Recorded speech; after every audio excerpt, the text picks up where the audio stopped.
బీసీల 5 డిమాండ్లను నెరవేర్చాలని కోరుతూ బీసీవై పార్టీ అధ్యక్షుడు రామచంద్ర యాదవ్ నిరాహార దీక్ష చేపట్టారు. ఆయన చేస్తున్న దీక్ష 3 రోజుకు చేరింది. ఆయన బాగా నీరసించిపోవడంతో కార్యకర్తలు మంగళగిరి హైవేపై రాస్తారోకో చేశారు. రామచంద్ర యాదవ్ దీక్షకు వంగవీటి ఆశా కిరణ్ మద్దతు ప్రకటించారు.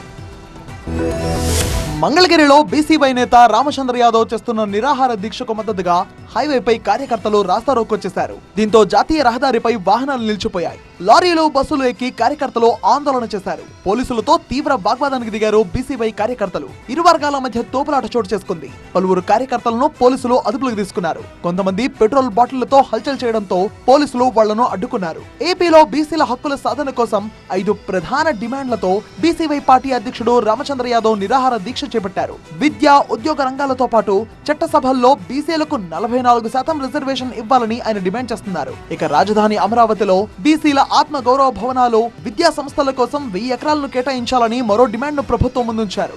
బీసీలకు సామాజిక భద్రత కల్పించడానికి ప్రత్యేక బీసీ రక్షణ చట్టాన్ని తీసుకురావాలని కోరుతున్నారు. జనాభా ప్రాతిపదికన బీసీల వాస్తవ సంఖ్యను తేల్చడానికి సమగ్ర శాస్త్రీయ కులగణన జరపాలని డిమాండ్ చేశారు. బీసీ కార్పొరేషన్ ను పునరుద్ధరించి వాటిని వెంటనే నిధులు విడుదల చేసి బీసీ యువతకు స్వయం ఉపాధి అవకాశాలు కల్పించాలన్నారు. రామచంద్ర యాదవ్ నిరాహార దీక్ష నేపథ్యంలో పోలీసులు భారీ బందోబస్తు ఏర్పాటు చేశారు. బీసీల విషయంలో చంద్రబాబు సర్కార్ మాట తప్పిందని రామచంద్ర యాదవ్ ఆరోపించారు. తమ 5 డిమాండ్లలో 4 డిమాండ్లు ఎన్నికల సమయంలో చంద్రబాబు ఇచ్చిన వాగ్దానాలే అన్నారు ఆయన. ముఖ్యమంత్రి గారు వెంటనే స్పందించి ఈ 5 డిమాండ్లను నెరవేర్చే వరకు ఎలాంటి పరిణామాలైనా ఎదుర్కొని ఈ దీక్ష కొనసాగిస్తాము.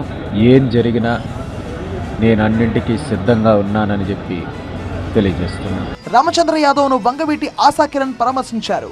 ఆయన చేస్తున్న దీక్షకు మద్దతు ప్రకటించారు. ప్రభుత్వం తక్షణమే స్పందించాలని ఆమె డిమాండ్ చేశారు.